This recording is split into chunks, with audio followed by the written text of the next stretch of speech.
రాష్ట్రానికి అతిపెద్ద ఆయుపట్టు ఆయన సింగరేణిని ముఖ్యమంత్రి రేవంత్ రెడ్డి తన సంబంధికులకు కట్టబెట్టేందుకు చూస్తున్నారని బీఆర్ఎస్ రాష్ట్ర నాయకులు పాలం సాయిరాం ఎడ్ల సోమిరెడ్డి ఆరోపించారు. సిద్దిపేట ఎమ్మెల్యే క్యాంపు కార్యాలయంలో ఏర్పాటు చేసిన మీడియా సమావేశంలో బీఆర్ఎస్ నాయకులు కోల రమేష్ గౌడ్తో కలిసి వారు మాట్లాడారు.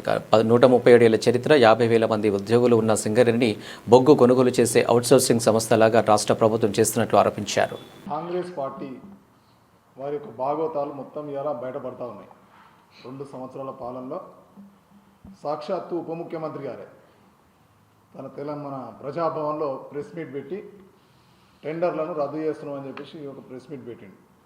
దీనికి కారకులు నా మీద ఎన్నో అభియోగాలు మోపుతా ఉన్నారు. నేను వైఎస్ రాజశేఖర్తో తిరగడం వల్ల, నేను నా ప్రియమైన నాయకులతో నేను ఉండడం వల్ల నా మీద కక్ష కట్టిరు అని చెప్పేసి మాట్లాడాడు. సంతోషం. అంటే దీన్ని బట్టి అర్థమైంది ప్రజలకు, ఉప ముఖ్యమంత్రి కానీ ముఖ్యమంత్రి కానీ ఇలా మంత్రివర్గం కానీ కమిషన్ల కొట్లాట జరుగుతుందనేది సాక్షాత్తు ఉప ముఖ్యమంత్రి గారే మనకు బహిరంగంగా చెప్పేసి. సో ఇది క్షమించరాంది. కాంగ్రెస్ పార్టీ అంటే కుంభకోణాల పార్టీ.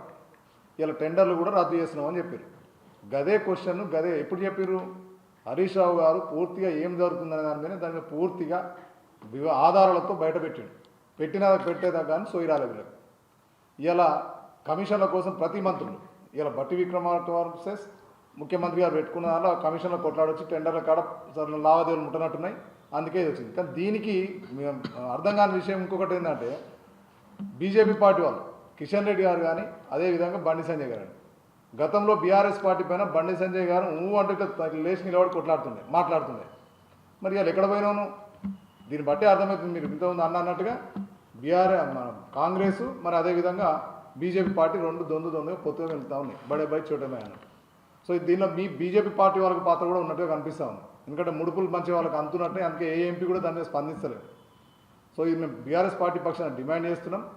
ఈ ఏదైతే టెండర్లు జరుగుతున్నాయో, మొన్న కూడా ఇంకొక టెండర్ చూసినాం మనం, సమ్మక్క సారక్క 300 కోట్ల రూపాయల టెండర్ విషయాల్లో కొండా సురాక వర్సెస్ పోగులేటి శ్రీనివాసరెడ్డి నాన్సర్లు కావాలని నాన్సర్ గన్లు పెట్టి గన్ కల్చర్ తీసుకొని వచ్చారు.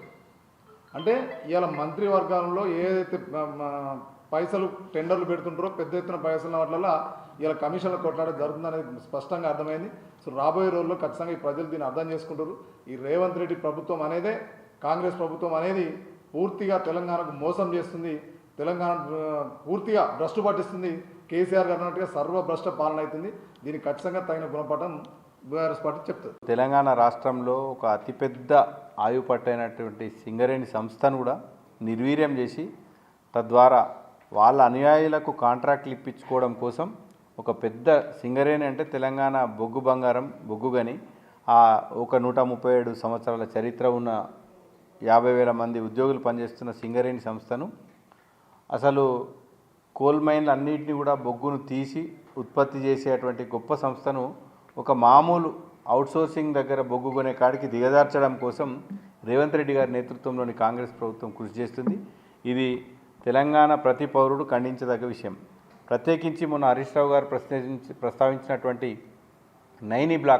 నైనీ కోల్ బ్లాక్, ఒరిస్సా రాష్ట్రంలో ఉన్న నైనీ కోల్ బ్లాక్ను ఇప్పుడు వాళ్ళు ప్రైవేట్ వాళ్ళకి ఇస్తే, అక్కడి నుంచి సింగరేణి సంస్థ వాళ్ళు ఉత్పత్తి చేసిన బొగ్గును, అంటే వాళ్ళ యంత్రాలు, ఈ కాంగ్రెస్కు రేవంత్ రెడ్డి అనుయాయులు బంధువులు అందరూ కూడా ఆడొక ప్రైవేట్ ఏజెన్సీ లాగా ఉండి ఆ బొగ్గు తీస్తే, ఆ బొగ్గును టన్నుల చొప్పున సింగరేణి కొని సింగరేణి ఇటు ప్రభుత్వ రంగ సంస్థలకు విక్రయించడానికి, తద్వారా సొమ్ము చేసుకోవడానికి, అంటే ఒక మ్యానుఫ్యాక్చరింగ్ సంస్థను అవుట్సోర్సింగ్ ఏజెన్సీ లాగా, ఒక మధ్య దళారిలాగా చేసేలాగా వీళ్ళ చర్యలు ఉన్నాయి. ఇది శోచనీయం. పోతే ప్రతిసారి రేవంత్ రెడ్డి గారు చెప్తుంటారు ఏది బిల్లా రంగాలు రాష్ట్రం దోసుకున్నారు అని. మరి ఇప్పుడు ఈ రేవంత్ రెడ్డి, సృజన్ రెడ్డి ఇద్దరు మీరు బావబామార్దులల్లా, మరి ఎవరు బిల్లా ఎవరు రంగానో మరి రేవంత్ రెడ్డి గారు రాష్ట్ర ప్రజలకు చెప్పాలని చెప్పి కూడా మేము తెలియజేస్తున్నాం. మొన్న అసలు హరీష్ రావు గారు అయితే వీళ్ళు ఇంకొక విషయం కూడా తెలంగాణ రాష్ట్ర ప్రజలు గమనించాలి.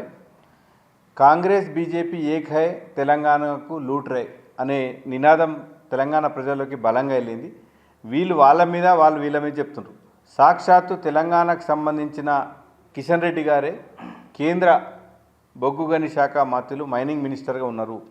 తెలంగాణ రాష్ట్రంలో ఈ రకంగా ఒక బ్లాక్లో సైట్ విజిటింగ్ సర్టిఫికేట్ అనేది ఒక కొత్త పద్ధతిని అవలంబించి, తద్వారా కాంగ్రెస్ పార్టీ రేవంత్ రెడ్డి తన అనుయాయులకే ఆ mining development and operator contract ఇప్పించడానికి ప్రయత్నం చేస్తుండ్రు.